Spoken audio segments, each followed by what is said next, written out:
Welcome sa Latter-day Understanding. Ako si Richard Greenland. Last week, ang journal prompt natin ay, ako ba ay isang halimbawa ng mga bagay na alam ko? Paano ko inaanyayahan ang Espiritu Santo sa aking pang-araw-araw na buhay? So itong linggo, mag-aaral tayo tungkol sa tatlong sulat ni Paul na hindi naman pumunta sa mga kongregasyon ng simbahan, pero pumunta sa mga tao mismo. Mayroon kay Timothy, at sa totoo, apat na sulat kasi yung Timothy may first and second, tapos yung kay Titus, tapos kay Philemon. Si Timothy at si Titus, mga pinuno sila ng simbahan doon sa lugar nila. Baka pareho sa bishop or baka stake president sa panahon natin. Si Philemon naman, isang miyembro lang naman siya ng simbahan, pero meron siyang dati isang alipin or kahit slave na pangalan niya si Onesimus. Si Onesimus naman, umalis siya, lumayas siya, pumunta siya sa Rome, kaya nakilala siya ni Paul doon. At na-convert naman si Onesimus sa Ebanghelyo doon sa Rome. So si Paul, sumulat siya kay Philemon para sabihin sa kanya na tanggapin ninyo ulit si Onesimus na babalik na siya doon, pero huwag niyo siyang gawin alipin. Basahin natin ang sinabi niya dito sa Philemon chapter 1 verses 15 hanggang 16. Sabi dito, sapagkat marahil sa ganito siya'y nahiwalay sa iyo sa sangdaling panahon upang siya'y mapasa iyo magpakailanman, na hindi na alipin kundi higit sa alipin, isang kapatid na minamahal lalong-lalo na sa akin. Ngunit gaano pa kaya sa iyo na siya'y minamahal mo maging sa laman at gayon din sa Panginoon. Kaya ito ay hindi lang para kay Philemon pero para sa ating lahat, na dapat alalahanin natin na lahat tayo ay mga anak ng Diyos. At kung lahat tayo mga anak ng Diyos, ibig sabihin mga kapatid tayo. Kaya dapat ang pagtrato natin sa isa't isa parang magkakapatid na mahalin natin ang isa't isa. Huwag natin isipin na mas mabuti tayo sa iba or mas masama tayo sa iba. Basta mga kapatid tayo at magmahal tayo sa iba't iba, sa isa't isa. Ang pagsulat ni Paul kay Timothy ay puno talaga ng mga bagay na pwede natin gamitin sa sarili nating buhay. Kaya pag-usapan natin ang ilan lang dito sa mga bagay dahil ang ganda-ganda talaga ng mga sulat nito, yung 1st and 2nd Timothy. Yung Titus, hindi natin babasahin ng kahit ano doon itong lesson, pero basahin din ninyo sa sarili ninyong time dahil maganda din yan, marami din doon. Pero umpisa tayo sa isang tinuro ni Paul kay Timothy. Nasabi niya, kailangan maging magandang halimbawa si Timothy. Basahin natin sa 1 Timothy chapter 4 verse 12. Sabi dito, huwag hamakin ng sinuman ang iyong kabataan, kundi ikaw ay maging uliran ng mga nagsisisampalataya sa pananalita, sa pamumuhay, sa pag-ibig, sa pananampalataya, sa kalinisan. Kaya huwag nating isipin kung anong iisipin ng iba na tungkol sa kabataan natin, kung sa buhay na bata tayo or sa simbahan. Kung bata lang tayo sa simbahan, yung bago lang tayo sa simbahan. Huwag natin yan isipin, basta gawin natin ang alam natin na tama.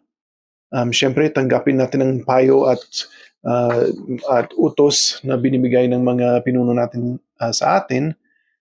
Pero, kailangan huwag tayo matakot na magpakita ng magandang halimbawa sa mga tao sa paligid natin.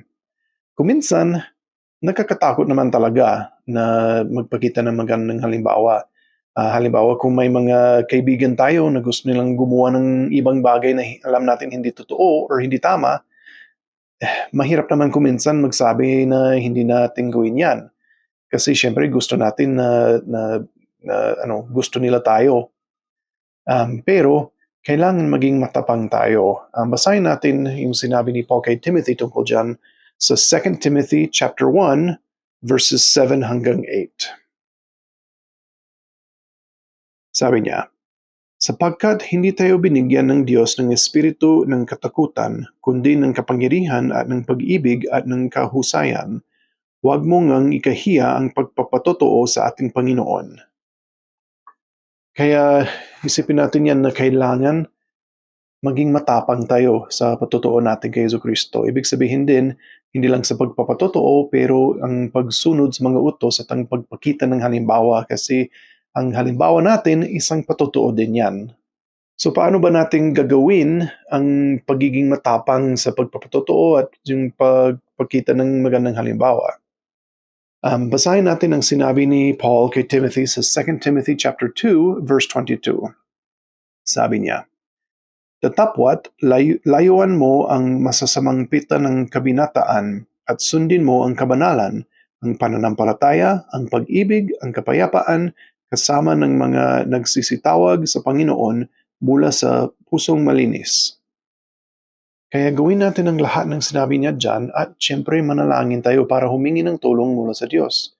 Tulungan niya talaga tayo na maging matapang tayo sa patotoo ni Kristo. Alalahanin natin yan palagi dahil mahalaga talaga yan. Kung tayo, na sarili lang tayo, hindi natin kaya ang lahat. Pero kung kasama natin si Jesucristo, kaya natin ang lahat talaga.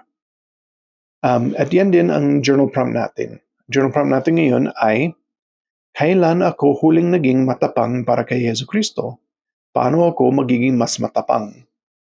Sana isipin natin ito palagi. Kahit linggo-linggo, isipin natin itong journal prompt. Kasi dapat talaga maging matapang tayo para kay Jesucristo. Ang isa ding turo ni Paul kay Timothy ay isang bagay na binabangit palagi sa panahon natin, pero parang hindi naman naiintindihan masyado. Basahin natin ang sinabi ni Paul. Sa 1 Timothy chapter 6 verse 10.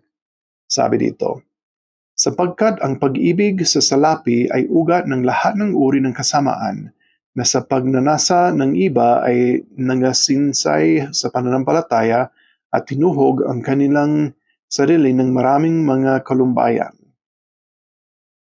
Kaya kailangan natin maintindihan na ang pera mismo ay hindi masama. Ang pera ay ginagamit lang. Ginagamit lang para sa mabuti, para sa masama, hindi naman siya masama sa sarili niya. Isipin natin ang simbahan, marami naman pera ang simbahan dahil sa tithing, dahil sa mga ibang donations, ganyan.